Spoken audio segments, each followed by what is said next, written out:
Christmas Carol. Welcome to Stave 5, the end of it. Okay, the last one, guys, Stave 5. So he's had all 3 visits from the spirits, and now it's just a question of whether or not he's going to be redeemed, find redemption, and realise the error of his ways or not. Spoiler alert, of course he does. We all know the story, really, don't we? Okay, so let's read this very short but very joyous chapter at the end of the novella, A Christmas Carol. Hope you've enjoyed the series. Yes, and the bedpost was his own. The bed was his own, the room was his own, best and happiest of all, the time before him was his own to make amends in. I will live in the past, the present and the future, Scrooge repeated as he scrambled out of bed. The spirits of all 3 shall strive within me. Oh, Jacob Marley, heaven in the Christmas time be praised for this. I say it on my knees, oh, Jacob, on my knees. He was so fluttered and so glowing with his good intentions that his broken voice would scarcely answer to his call. He had been sobbing violently in his conflict with the spirit, and his face was wet with tears. They're not torn down, cried Scrooge, folding one of the bed curtains in his arms. They're not torn down, rings and all. They're here, I'm here. The shadows of the things that would have been may be dispelled. They will be, I know they will. His hands were busy with the garments all this time, turning them inside out, putting them on upside down, tearing them, mislaying them, making them parties to every kind of extravagance. I don't know what to do, cried Scrooge, laughing and crying in the same breath and making a perfect lacoon of himself with his stockings. I'm as light as a feather, I'm as happy as an angel, I'm as merry as a schoolboy, I'm as giddy as a drunken man. Oh, a Merry Christmas to everybody, a Happy New Year to all the world. Hello there, woo, hello. He had frisked into the sitting room and was standing now there, perfectly winded.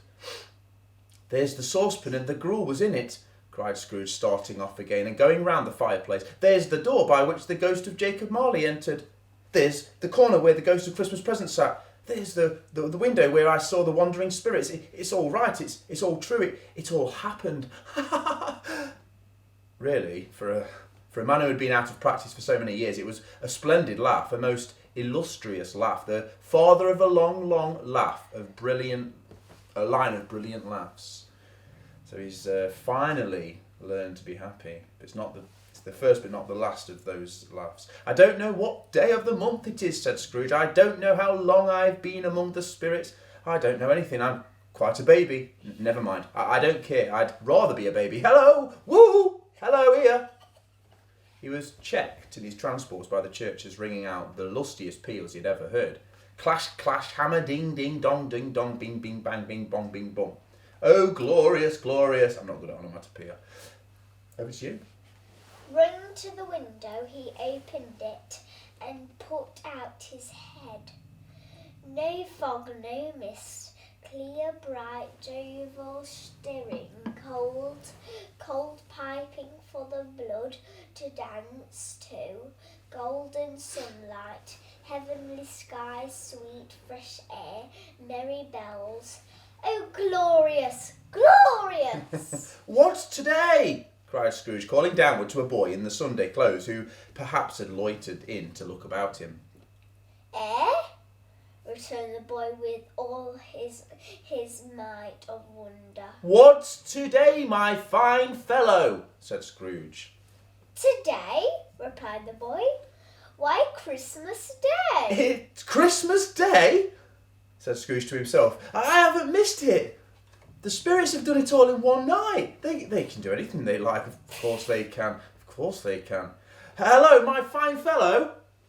Hello, returned the boy. Do you know the poulterers in the next street but one at the corner? Scrooge enquired.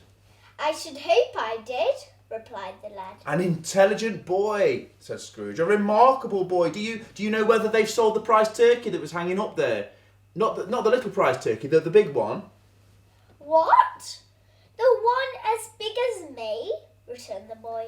What a delightful boy, said Scrooge. It's a pleasure to talk to him. Yes, my book. It's hanging there now, replied the boy. Is it? Said Scrooge. Go and buy it. Walker! Exclaimed the boy. No, said Scrooge. I'm in earnest. No, go and buy it and tell them to bring it here that I may give them the directions where to take it. Come back with the man and I'll give you a shilling. Come back with him in less than 5 minutes and I'll give you £half. The boy was up like a shot. He must have had a steady hand at a trigger who could have got a shot of half as fast. I'll send it to Bob Cratchit's, Scrooge whispered to himself, rubbing his hands and splitting with a laugh. He shan't know who sends it. It's twice the size of Tiny Tim. Joe Miller never made such a joke as sending it to Bob's will be. Let's skip that bit. The hand in which he wrote the address was not a steady one, but write it he did, somehow, and went downstairs to open the street door, ready for the coming of the poulterer's man, and as he stood there, waiting his arrival, the knocker caught his eye. I shall love that as long as I live, cried Scrooge, patting it with his hand. I scarcely ever looked at it before. What an honest expression its face has. It's a wonderful knocker. Here's the turkey. Hello, woo! How are you? Merry Christmas. It was a turkey. He never could have stood upon its legs, that bird. He would have snapped him short off in a minute like sticks of sealing wax. Why, it's impossible to carry that to Camden Town, said Scrooge. You must have a cab. The chuckle with which he said this, and the chuckle with which he paid for the turkey, and the chuckle with which he paid for the cab, and the chuckle with which he recompensed the boy were only to be exceeded by the chuckle with which he sat down breathless in his chair again, and chuckled till he cried. Shaving was not an easy task, for his hand continued to shake very much, and shaving requires attention. Otherwise you miss, like I have, a few bits, you see. Even when you don't dance while you're at it. But if he had cut the end of his nose off, he would have put a piece of sticky plaster over it and been quite satisfied. He dressed himself all in his best, and as at last he got out into the streets, the people were by this time pouring forth, and as he had seen them do with the Ghost of Christmas Present, and walking with his hands behind him, Scrooge regarded everyone with a delighted smile. He looked so irresistibly pleasant, in a word, that 3 or 4 good-humoured fellows said, "Good morning, sir, and Merry Christmas to you." And Scrooge said often afterwards that of all the blithe sounds he'd ever heard, those were the blithest in his ears. He had not gone far when, coming on towards him, he beheld the portly gentleman who had walked into the counting-house the day before and said, "Scrooge and Marley's, I believe." It sent a bang across his heart to think how this old gentleman would look upon him when they met. But he knew what path lay straight before him, and he took it. My dear sir," said Scrooge, quickening his pace and taking the old gentleman in both hands. "How do you do? I hope you succeeded yesterday. It was very kind of you. A Merry Christmas to you, sir." "Mr. Scrooge?" "Yes," said Scrooge. "That's my name, and I fear it may not be a pleasant one to you. Allow me to ask your pardon. Will you have the goodness?" Here Scrooge whispered in his ear. "Lord bless me," cried the gentleman, as if his breath were taken away. My dear Mr. Scrooge, are you serious?" "If you please," said Scrooge, "not a farthing less. A great many back payments are included in it, I assure you. Will you do me that favour?" "My dear sir," said the other, shaking hands with him, I don't know what to say to such munificent..." "Don't say anything, please," retorted Scrooge. "Come and see me. Will you come and see me?" "I will," cried the old gentleman, and it was clear he meant it to do it. "Thank you," said Scrooge. "I'm much obliged to you. I thank you 50 times. Bless you."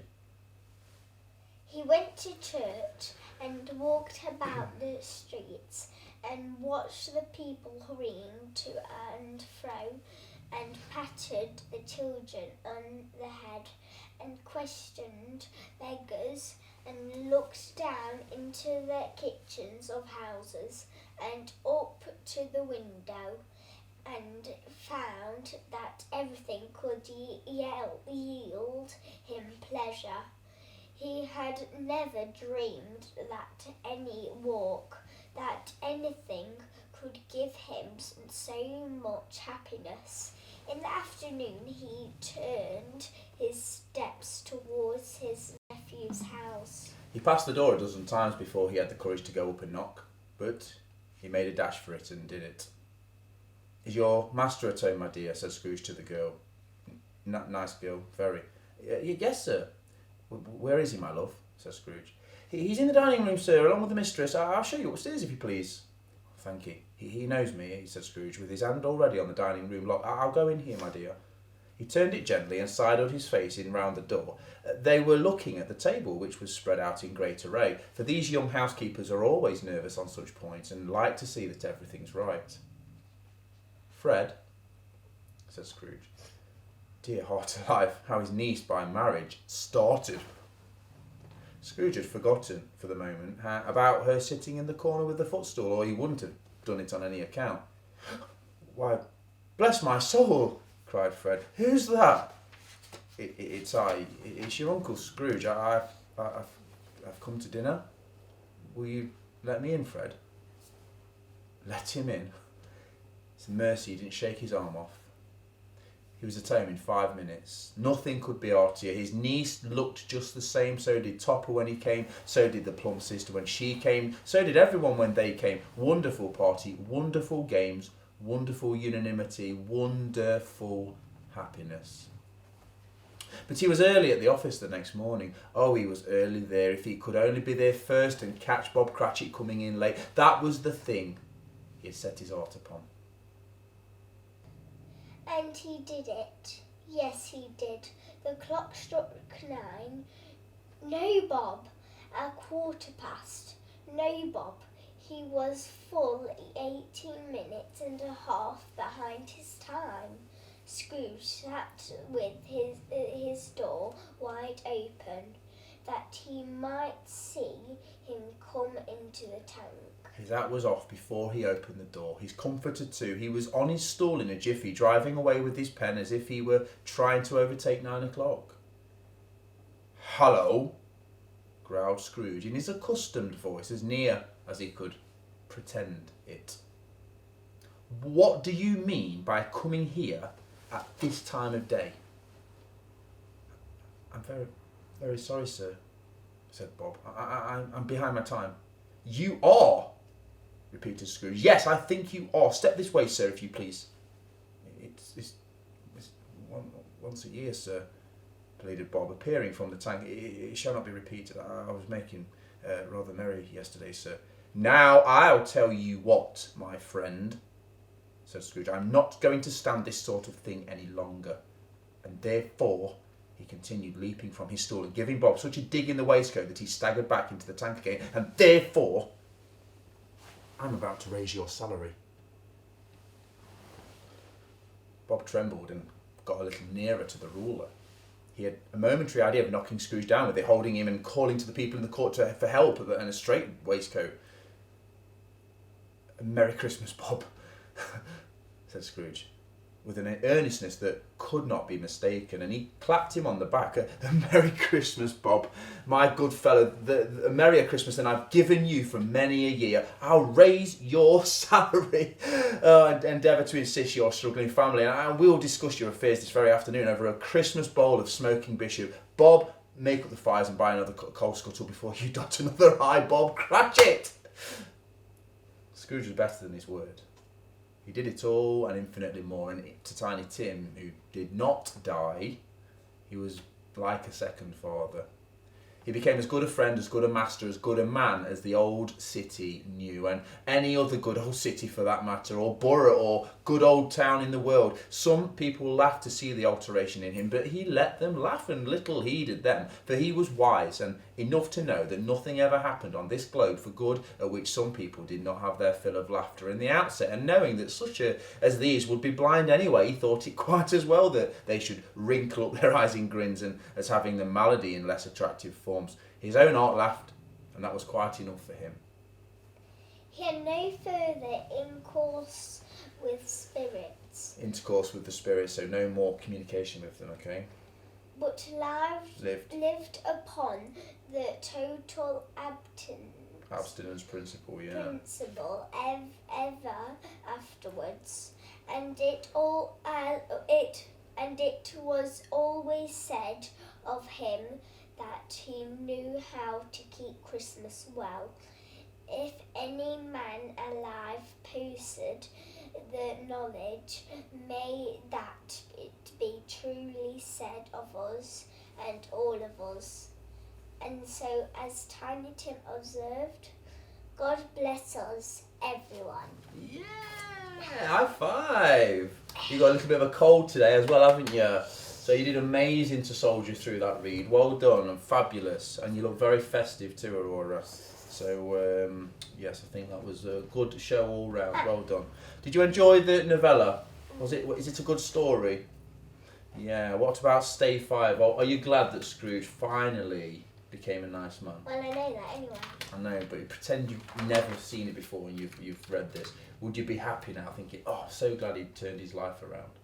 Yeah, that's cool, isn't it? It's a happy story for Christmas, you see. So if he can change, anybody can change, can't they? That's Dickens's message to us all, isn't it?